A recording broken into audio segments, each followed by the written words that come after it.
Hello. I would like to preface this video by saying my views do not reflect the views of Colorado State University, the country of Ireland, or anyone else that you try and affiliate me with. So yeah, let's begin. So way back when Trump first had his little assassination attempt, which happened on my birthday, by the way.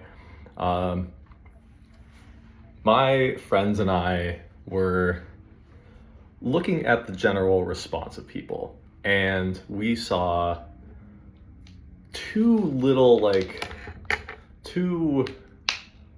overwhelming themes from each side of the political spectrum.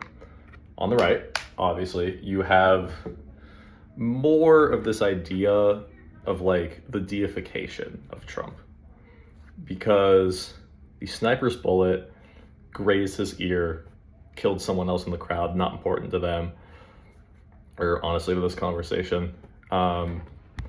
And there's that iconic photo of him raising his hand in the air while shouting, bleeding from his ear, the American flag in the background, and the Secret Service agents trying to take him down, or push him down to protect him.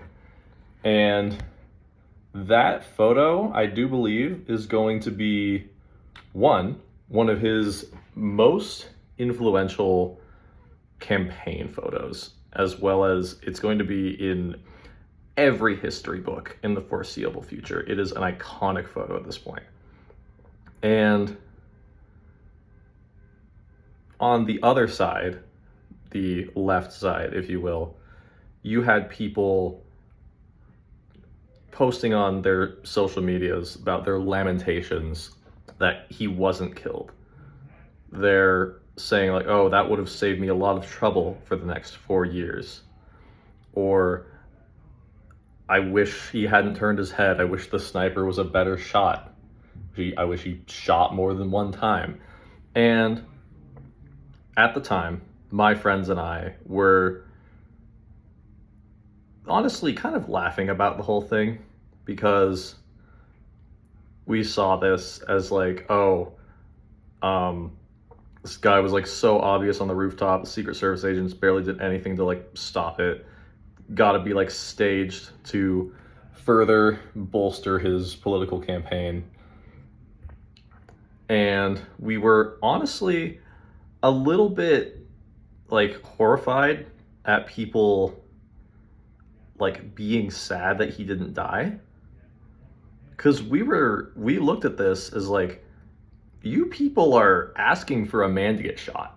You are asking for a man to be killed, and no matter who that is. And I still stand by this. No, I don't.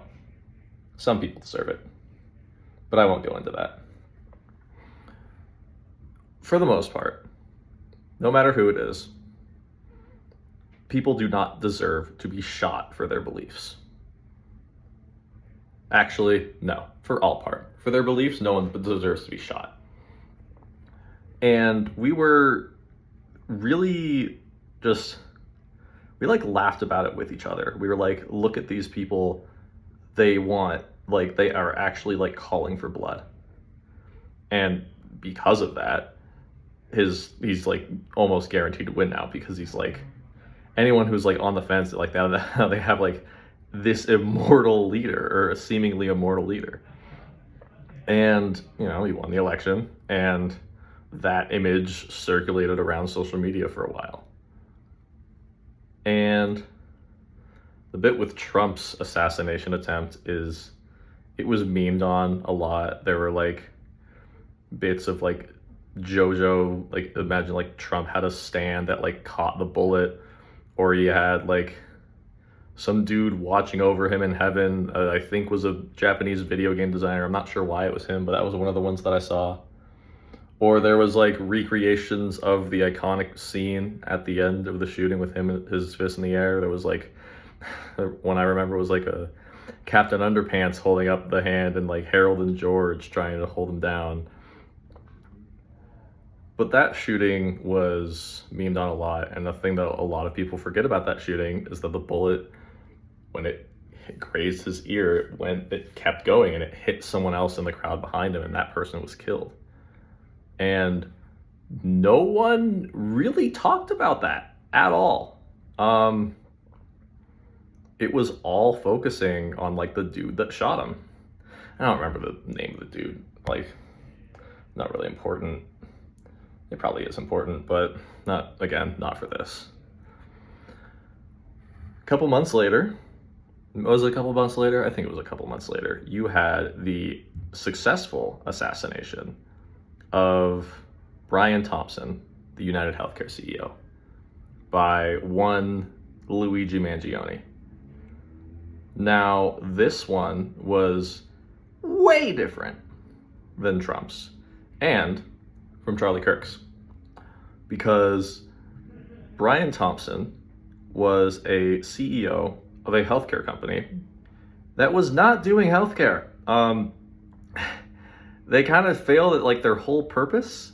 He was putting corporate profit ahead of actually taking care of the patients. There were multiple investigations after his death that showed the company was deliberately denying claims so that they could have more money to issue to their stockholders.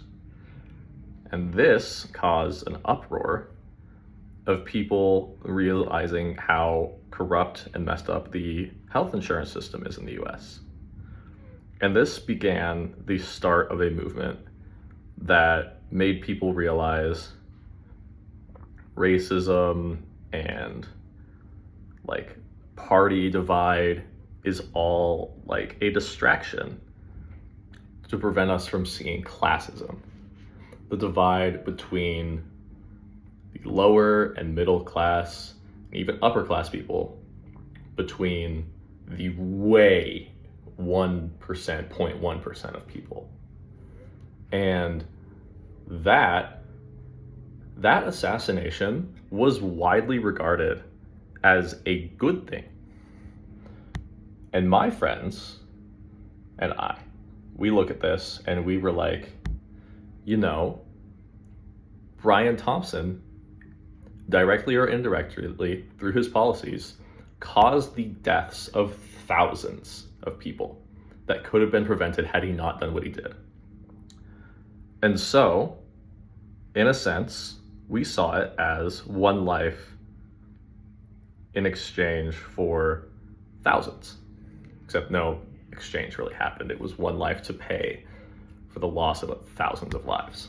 And we saw that as acceptable. More recently, Luigi Mangione, when he was caught, the government, being the government, tried to charge him with state terrorism, which always seemed a little bit sketchy. Like how they were going to do that. Recently, those charges, a judge found them, I guess, not relevant, and they were dismissed against him. He's still absolutely going to be found guilty for murder. He wrote a manifesto and everything. But he did it. Everyone knows that. He'll probably, I doubt he'll get death sentence. He might get death sentence. But with public support for him, I don't know if he will. He's either getting that or he's getting life. That's just how it's going to be. Now, we flash forward to today. And we have the assassination of Charlie Kirk. Now, Charlie Kirk is an interesting one because from my point of view, I saw him as a more agreeable Ben Shapiro. Ben Shapiro, everyone knows Ben Shapiro. He's the, like, checkmate liberal, like, if you didn't want your wallet to be stolen, why do I have it right here? Type of guy. That nasally ass voice, like, watch me destroy liberals with facts and logic type shit. Sorry. And he wasn't like, I never saw him like being really influential at all. He was kind of like memed on a lot for just being the way that he is.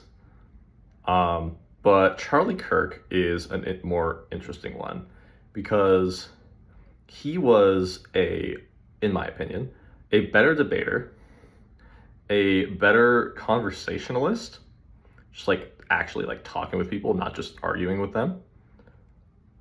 And as we see today, way more successful than Ben Shapiro at getting after Turning Point USA's target audience of young men and just really preaching to them about what they think is wrong with the world, what they should be like, that kind of stuff. And he is he was a master of social media. He was a master of raising like just controversy.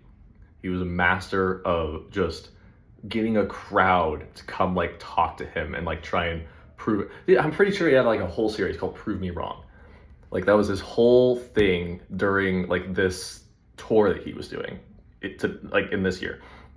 And you often see like a lot of clips of like Charlie Kirk gets destroyed by like law students or like biology students at Harvard or something. Those clips were always pretty fun to watch because one, I actually got more educated from those clips because I just got to learn about chromosomes and shit. So I should stop saying that. And he was, in my opinion, like a good thing for both parties. For the Conservative Party, he's a figurehead to rally around. And for the Democratic Party, Liberal Party, Republican Party, yeah, he was a figurehead to rally around. And the Democratic Party, he is a figurehead to rally around and hate. And weirdly enough, that hate for Charlie Kirk is what started getting the Democratic Party and like left-leaning people in general more organized, because recently I believe the left side of the spectrum has been just kind of disorganized, because obviously the right side has the cult of personality that is Trump, but the left doesn't really have anyone besides maybe like Gavin Newsom or Zoran Mamdani, but like those are governors. They're not like challengers to Trump. Everyone's a challenger to Trump these days, but like they're not as on the level that Trump is, or even Charlie Kirk was at the time. Now there's the whole bits of like people wanting Gavin Newsom to run for president, or the massive like just how much better New York is to like live in now thanks to Mamdani. But Charlie Kirk was just on a whole nother level. And people hate Charlie Kirk so much. Even after he's dead, they hate his guts because he has said some of the most controversial things ever. He is fully supported the genocide of Palestinians in the West Bank, in the Israel Hamas. Hamas is barely even existing anymore. It's Israel genociding Palestinians. He's fully supported that. He's like, I'm pretty sure he's met. No, he has not met. He was invited to meet with Netanyahu, the Prime Minister of Israel. And when you get praised by a dude at the head of a genocide, that doesn't look good. Like if you get praised after your assassination by Netanyahu, which he was, that does not look good. He is so transphobic.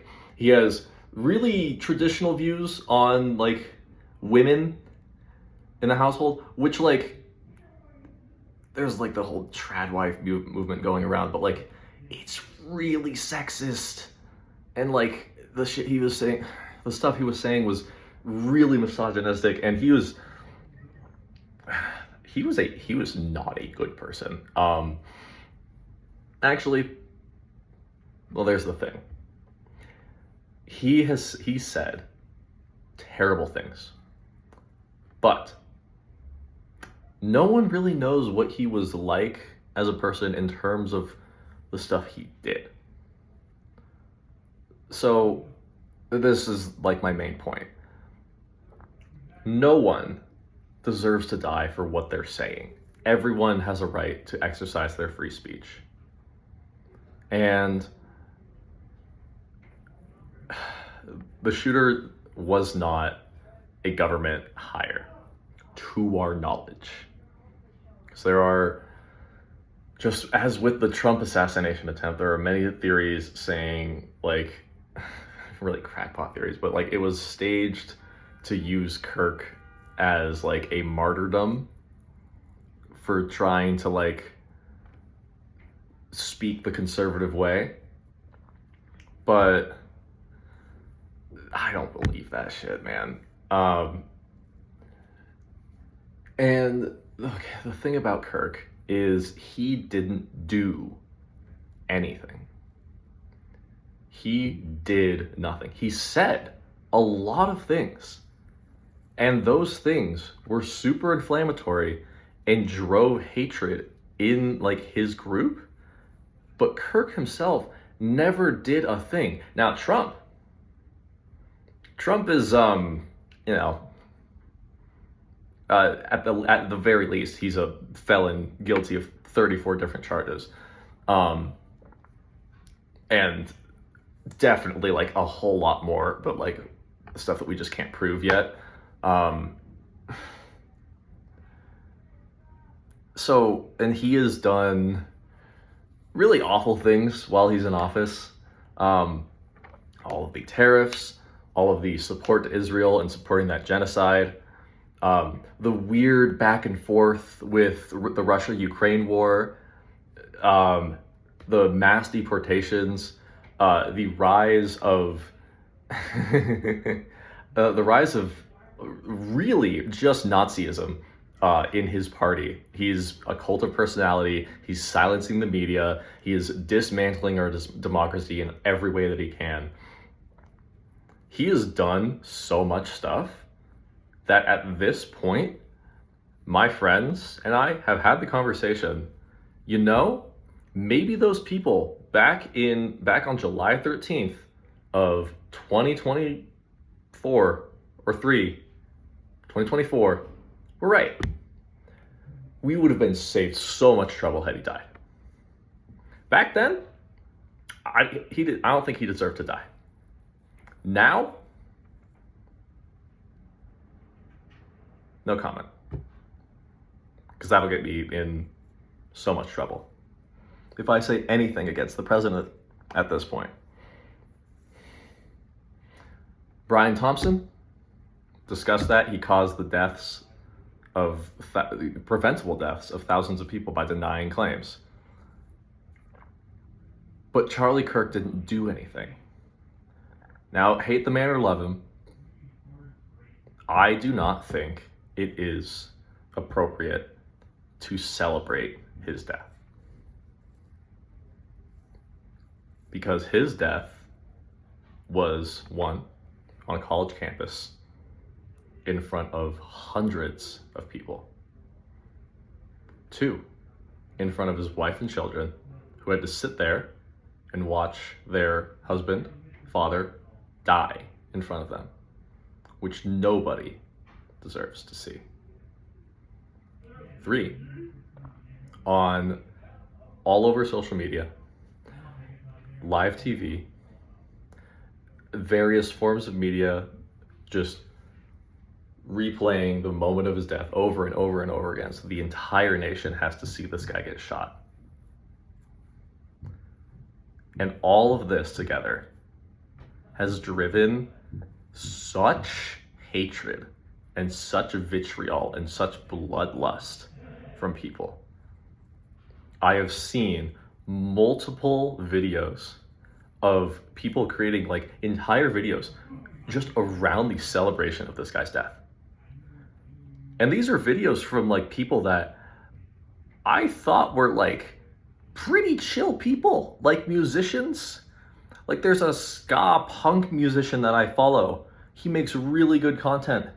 And the first video that I see from him is him creating a whole trumpet solo with like digital confetti saying fascist down. Or I'll see people like calling for the assassination of Trump again, which is honestly not that surprising. But then I'll see like the assassination of other senators, of other representatives. 2 Democratic representatives were assassinated. No one gave a crap about that. But they were. And they, like, the increasing fact of the matter at this point in this country is that political violence is the only way to solve problems. That is what people are believing.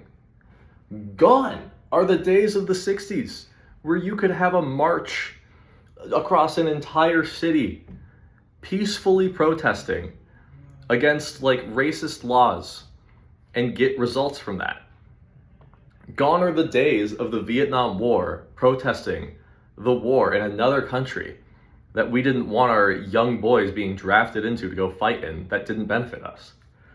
Gone are the days of just taking to the streets, going to like a government building and with a picket sign and some crap you wrote on a board with a Sharpie and saying, this is bad. Gone are those days. Because we live in a country with that teensy little thing in our Bill of Rights called the Second Amendment. And basically, and not basically anyone, generally, the easiest way to get someone dead is to be a white male, straight, probably with a beard, no glasses, because that's a vision impairment and any disability is bad. And go into a gun store, do like a 2-day background check, maybe even 1 day, hell, maybe even 6 flubbernuggin hours. Get a gun and just fucking shoot someone. You can just do that. Yeah, sure, ammo's expensive, guns are expensive, but like, it's easily accessible. You can just, or you can just have one. Your family just happens to have one. You can just grab one and go. No background checks, no buying, no waiting period, just grab one, go. And yeah, you can just, people just think the solution is violence. It's, I may have said this before, but it's like, it's 2 toddlers screaming at each other because they're so young. They don't know how to negotiate. They only know that the way to make themselves heard is by shouting over the other. Well, in this case, shouting is shooting someone you don't agree with. He literally was offering people to argue with him. That was his whole point. Don't like the guy? Argue with him.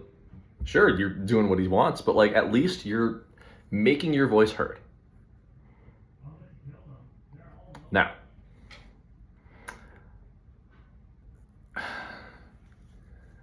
are we going to have the same situation that we did with Trump, where we're going to be like, Charlie Kirk's death will do us so much good in the future?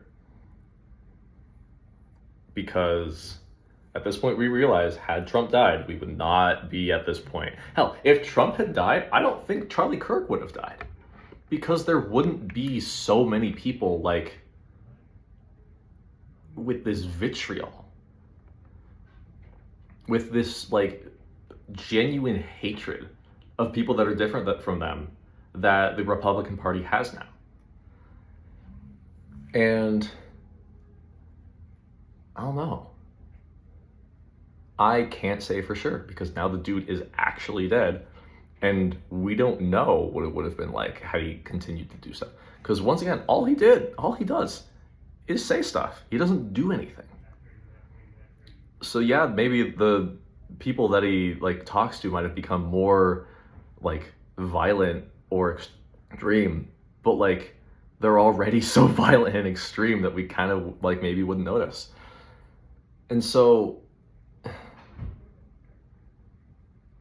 I think just the main problem is how divided we are because of how many people are outright celebrating his death. And that is further driving the party divide, which is already huge. But this bit of people celebrating him or mourning him, there are people in the Republican Party that I know Republicans that did not like Charlie Kirk and are not mourning him. They're getting divided with the people that are mourning him. And there are people that I know that are Democrats. Hell, I'm a Democrat. Although I am doing my best to stay mostly nonpartisan in this conversation. I am horrified, quite frankly, by the Democrat or liberal people that I know that I have seen posting, talking, or out in public celebrating this dude's death. That is a human life that has been taken in front of his wife and kids, and you're celebrating it. And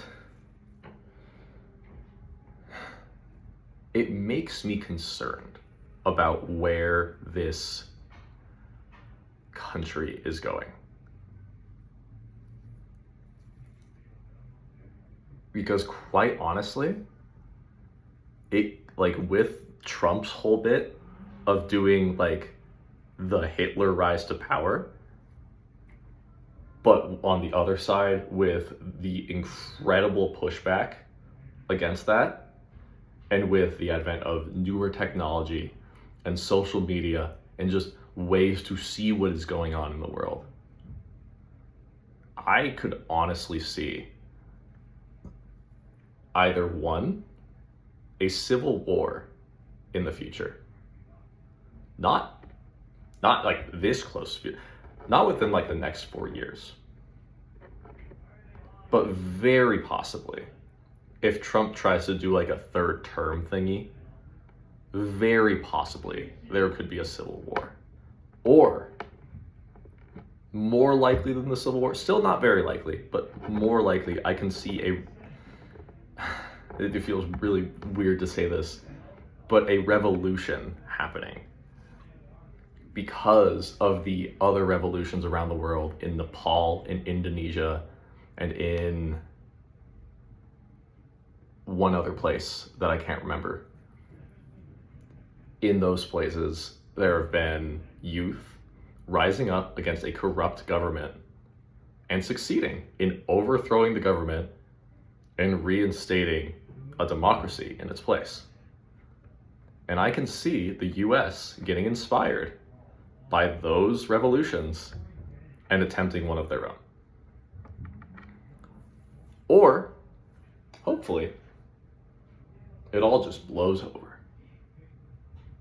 People move on, as they sometimes do. People just get back to focusing on their day-to-day stuff, and it just blows over. I hope that's what will happen. I doubt that will happen, but that is what I hope for. Right now, I'm glad that I put this off until today, because there's just a few more things that I want to talk about that I've seen happening today. Number one, people feel so unsafe on campus that I've gotten multiple messages saying, hey guys, due to the increased activity and general stuff going on around and on campus today, we're canceling club for tonight. Even though it's just another large gathering of people just don't feel safe. Number two, you may have seen, just walking through the LSC today, so much chalk stuff. People writing messages on chalk all over the place, as well as more people setting up booths and tents to, I guess, imitate Charlie Kirk. There was one prominent one that I saw that was, I think it said "Unfuck America," and it was a dude vlogging and saying, hey, we're gonna try and talk with, I think his exact words were, we're going to be talking with college voters to see what they have to say.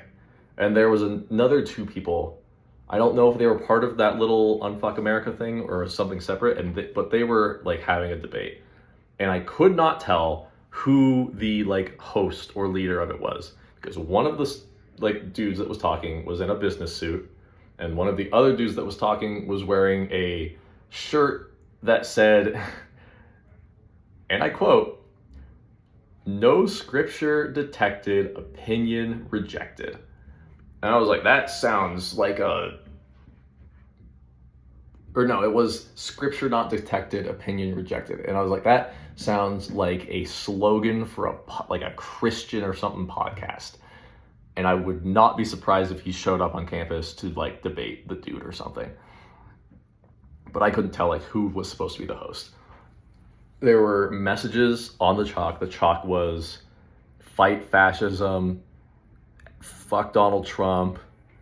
There was you're mourning a racist, general stuff of like, what was a really funny one that I saw. It was,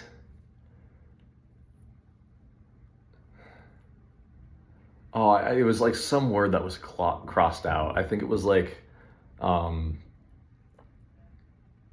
protesting or mourning his life, but like mourning or protesting was crossed out, and somebody else wrote like clipped farming, and that feels pretty accurate to me. There was like general stuff like respect each other, love each other, come together in times of mourning. Below that was like, except when it's Charlie Kirk. There was just a giant clash of ideologies written in chalk all over the LSC Plaza. It was a really interesting image to see. Knowing Fort Collins' weather, I would not be surprised if it's all washed away by tomorrow. But if it's not, I would recommend going and checking it out. Or the LSC people themselves might just like wash it away. Who knows? Besides that, there was a woman that was getting on a box and shouting out the names of people that had died that the media wasn't covering enough. And one of them was, I cannot remember his name, unfortunately, but it was a black man that had recently found hanging from a tree that was lynched on a campus after Charlie Kirk's shooting. I don't remember which college campus it was.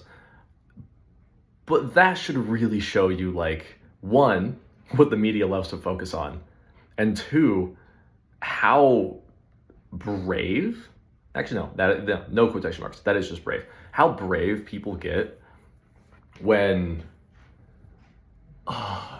something like this happens, when they see a insanely popular conservative commentator get shot, and all of the people mourning his death and crying in outrage at the people celebrating it, they're like, oh, I'm gonna go like kill someone because I don't know why. I don't understand their thinking, but they just went and lynched a dude, a black dude, and nobody covered it. I mean, a couple people covered it because how else would you hear about it? But like, I didn't hear about it until this woman stood up on a soapbox and shouted out his name and how he died. And that's a little messed up. On that note, like 14 minutes after Charlie Kirk got shot, there was a shooting at Evergreen High School in Colorado. One student died, 2 students were injured, and nothing but Colorado news reported on that. And more recently, you have Jimmy Kimmel, host of one of the various late night shows, commenting on Trump's handling of his good friend Charlie Kirk dying. And he showed a clip of a reporter asking him that question, like, how are you holding up? And Trump goes, very good, I think. If you look over to the right here, you'll see a bunch of trucks getting ready to build the grand ballroom of the White House, which we've been trying to do for 200 years. Which I found to be very funny and pretty accurate of Trump's character. But then ABC, the channel which manages and hosts his late night show, fired him, canceled his show, took it off the air. And that's on its own, completely fine. If you get fired because your company doesn't like something you said, it's fine. But they faced immense pressure from the FCC, which manages media and stuff on TV and movies. Immense pressure from them to punish or eliminate Jimmy Kimmel from their roster, because ABC wants to have a merger with Skydance Media. And in order to get that merger done, they need to get it approved by the FCC. And the head of the FCC is a major Trump supporter and close friend of Trump's that was appointed by, you guessed it, Trump. And so you have Trump seeing this and going, we need to hold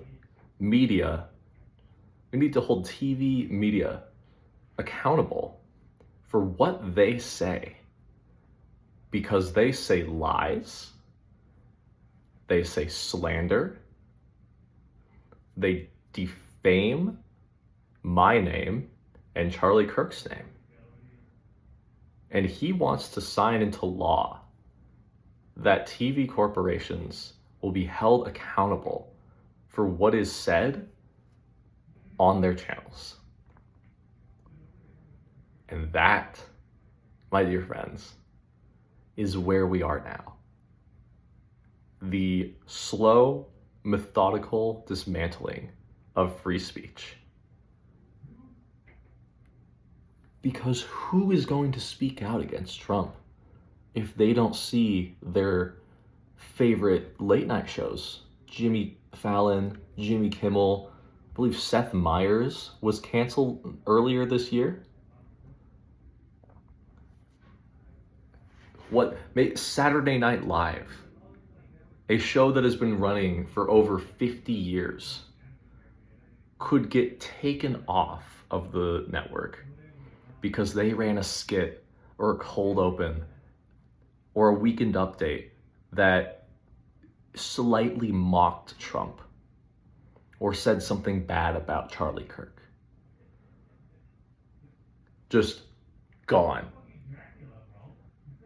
So who's gonna speak out against Trump if they don't see anybody else on TV speaking out against him? And I believe that is what he is going for.